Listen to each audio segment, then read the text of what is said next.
So hi guys, welcome back to new video. మీరు చూస్తున్నారు looming హరిజోన్. So ఈరోజు topic వచ్చేసి సాక్రిఫైస్. అందరుండి నీ కోసం అంత చేశాను ఇంత చేశాను అంటూ ఉంటారు. అసలుకి సాక్రిఫైస్ అంటే ఏంటిది? ఒక కాకి 4 గుడ్లు మాత్రమే పెడతాయి. అవి పుట్టి పెరగగానే 4 రోజులు మాత్రమే చూస్తాయి. ఆ కాకిలికి రెక్కలు రాగానే అన్నీ ఎగిరిపోతాయి. అన్ని క్రీచర్స్ ఇలాగే చేస్తాయి. వాటికి రెక్కలు వచ్చే వరకు లేకపోతే నడిచే వరకు మాత్రమే చూస్తాయి. అందుకే అవి ఎప్పుడు సాక్రిఫైస్లా ఫీల్ అవ్వవు.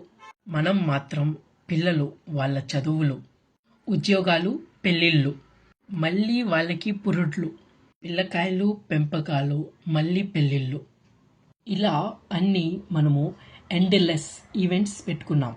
మీ జీవితం అంతా త్యాగాలే. అందుకే మన పేరెంట్స్ అంటారు, మేము మీ జీవితం కోసం అంతా సాక్రిఫైస్ చేశాం, కానీ మీరు మా కోసం ఏమీ చేయరా అని. దానికోసం మళ్ళా పిల్లలు బయలుదేరతారు, నాన్న కోసం, నాన్న ఆశయం కోసం.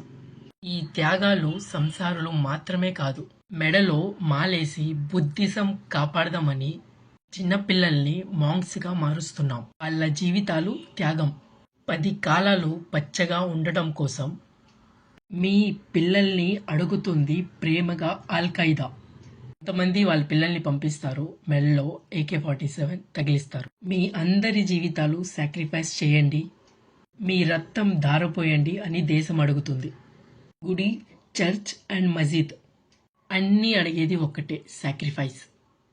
మహా సామ్రాజ్యాన్ని సాక్రిఫైస్ చేసిన బుద్ధుడు, అన్నీ వదులుకున్న మదర్ తెరీసా, లైలా కోసం మజ్ను, మీ ఊరి కట్టుబాట్ల కోసం ఒకరు, ఊరి వేసుకుంటూ ఇంకొకరు. ఈ హ్యూమన్ రేస్ మొత్తం సాక్రిఫైస్ మీదే బతుకుతుంది. మనము చదివిన కథలు అవే అండ్ చూసిన సినిమాలు అవే.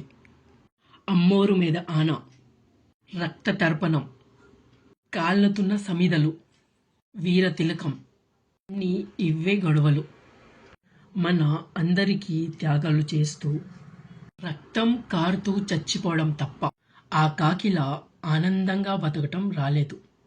లైఫ్ని ఎంజాయ్ చేయడం మానేసి మనము అందరము లైఫ్లో ఏదో ఒక సాక్రిఫైస్ నెత్తి మీద పెట్టుకొని ఉన్న వాళ్ళమే.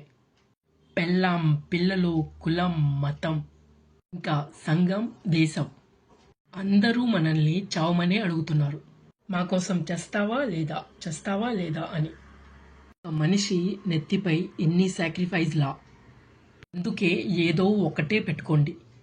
సాక్రిఫైస్ ఐటెంలు తగ్గించుకోవాలి. మనము సచ్చే అంతవరకు మనము బరువులు మోయకూడదు.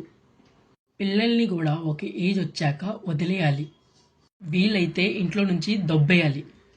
వాడు ఎప్పుడో వచ్చి, నాన్న మీకు చెప్పడం మర్చిపోయాను, లాస్ట్ వీకే నాకు పెళ్ళైపోయింది, ఈ అమ్మాయి పేరు షర్బత్ గులా అలీ ఖాన్, ఆ అమ్మాయిది ఆఫ్ఘనిస్తాన్ అని అంటే గాడ్ బ్లెస్ యూ నాన్న అనేలా ఉండాలి తప్ప, నువ్వు తల ఎత్తుకోకుండా చేశావు, మన క్యాస్ట్ పరువు తీసావు కదరా అని అనకూడదు. కోపం పడకూడదు. అందుకే కొన్ని తగ్గించుకోవాలి. మనము సాక్రిఫైస్ చేయాల్సింది మన జీవితాలు కాదు, మన గుణాలు. కోపం సమాజం, పరువు ప్రతిష్ట, అండ్ చాదస్త్వం అండ్ విపరీతమైన ప్రేమ, మొండితనం, మేకపోతు గాంభీర్యం, చెత్తా చెదారం, ఇవి అన్నీ సాక్రిఫైస్ చేస్తే సగం దరిద్రాలన్నీ తగ్గిపోతాయి.